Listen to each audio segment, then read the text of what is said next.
Welcome back. This is video number 3, and as promised, I am going to give you some real live examples of different scenarios so that whether you're trying to build a list or whether you're trying to sell a product or whether you're trying to just brand yourself, different scenarios call for different setups and different types of campaigns. So we talked about the blog post earlier, and that's fairly simple. But let's say, for example, that you want to build a list. How do you set things up? All right. What if they don't opt into the list? How are you going to retarget them to get them to sign up for the list? So what you really have to do is you have to get an idea of what you want to achieve. What action do you want? Do you want an email? Do you want a sale? Do you just want to brand yourself and expose people to your awesome content? And there are other different scenarios as well. How do you get somebody to fill out a form? So how about we cover those right now? So let's do opt-in list. So let me jot this down so we don't forget. So we're going to cover next. So we covered blog post. We're going to cover email opt-in, a sale, and perhaps a branding. Yeah, we actually, blog post is actually branding. So branding. Now you could go further and show them ads of other related content as well. You could do that. But the goal here is to try to keep things simple. All right.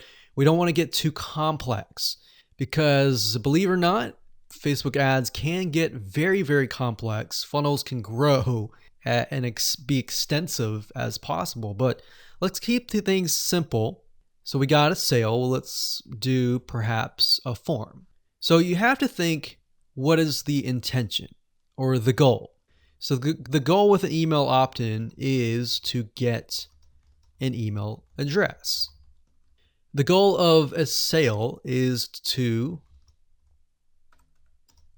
obviously get someone to spend money. So getting somebody to pay. So get someone to buy. And then with the form, you want somebody to fill out the form. Now you also have to think, okay, what happens when somebody completes the email? What then happens? How do you convert? And how do you track that conversion so you don't show a Facebook ad to somebody who has bought, right? So it's kind of an if, then, else. If this happens, then this happens. If this doesn't happen, then this happens, right? So let me explain. Let's do an email opt-in. All right, somebody comes to a landing page. So we'll call this the email capture page. And then, of course, there's going to be a Facebook pixel on this email captured page. Now, I'm going to remove these because it's going to get a little bit longer. And I'm going to delete this. I'm going to actually copy this back, but we're going to move this over here. So if they fill out the email, what is after that? All right. What is after that? So after that, depending on how things are set up, if you got it set up with double opt-in confirmation, which means they have to check their email address and click the link and all that, and it goes to that page, or they fill in the email and it immediately directs them to the next page. Whatever the page is, we'll say page 2. This could be where the freebie is located. And you're going to need to have another Facebook pixel on that page, right? So if you think about it, the Facebook pixel needs to be on this page. Now, the only reason why we would want to show a Facebook ad is if they came to the email capture page, but they did not give us their email, right? In other words, if they did not fulfill the action, then you need to show a Facebook ad. If they did fulfill the action, you don't need to show the Facebook ad, unless, of course, you're selling a product. But like I said, let's keep it simple. So from this point, they either give us the email and then they land on this page. And this Facebook pixel will need to, we'll call it a conversion, and it will need to let us know if it actually converted. Now, if they did not, so we'll put over here,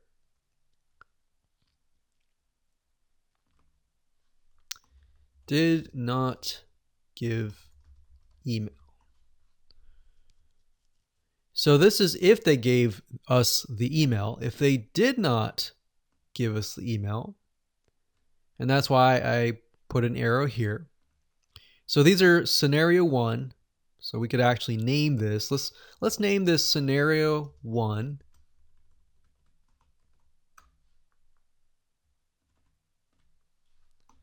In scenario 2. And obviously scenario 2 doesn't have a page or anything. It's just merely they exited this specific page. If that's the case, we want to retarget them, right? So we are going to say,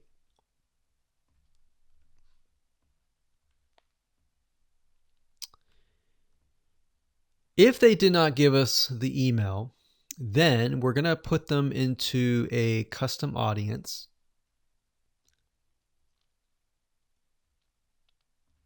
So in certain respects, what this is going to do is if somebody visited this page, but they did not visit this page, then we put them in a custom audience.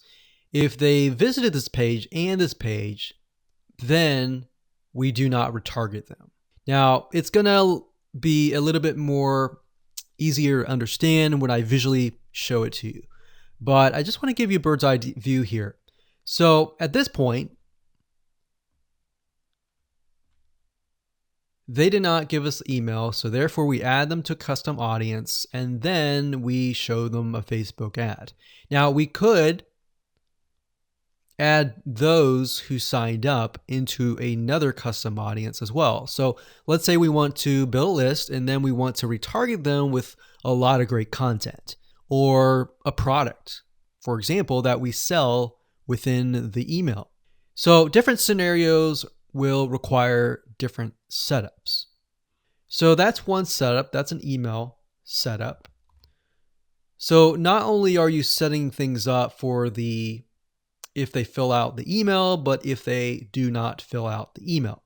So the next thing we have is a sale.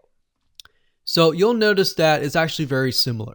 If a visitor comes to a page, and this page can be the sales page, and of course we pixel them, and then they either buy or, so scenario, they buy, and that is a Facebook pixel conversion, or they do not buy, and then we add them to a custom audience and we show them a Facebook ad for the goal of trying to get them to buy. Maybe they're not ready to buy, right? So you could show a Facebook ad of free content that is related to the sales page, because most likely if they visited the sales page, they're interested, they're just not sure, right? You could show them a Facebook ad to a coupon. So there are many different ways of doing this.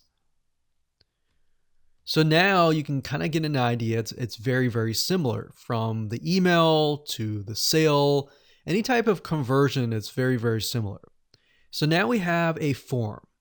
So let's see here. We got sales page here.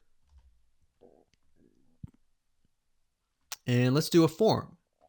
So they come to the form, and our goal is to get them to fill out the form. So we got a Facebook pixel here as well. Of course, scenario 1, they fill out form, and then we have a Facebook pixel, and we're able to track that they did fill out the form.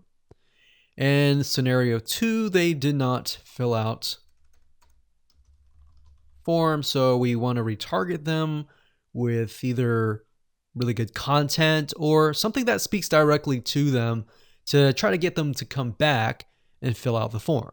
And that can be the Facebook ad. So as you can see, anytime you have a action, it actually becomes very, very similar in the setup.